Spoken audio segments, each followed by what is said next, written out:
Kia ora. Hello. How we doing? We're doing good? We're doing good? It's week 2, going into week 3 of lockdown here in New Zealand. I'm starting to go a little bit crazy, but that's okay. I'm about to take 2 weeks off work. And as you'll see, the sun is just sitting in my face. Thank you, sun. We're gonna do that. Out there? Yeah, sure. That's how this video is gonna go. This week, I thought I'd set you guys a challenge just to keep your mind off things. I want you to tell me where this is. Yeah. I posted this yesterday on the YouTube channel. There we go.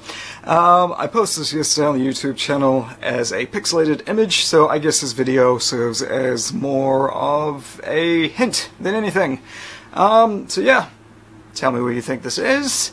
I will reveal all at the very end of the video.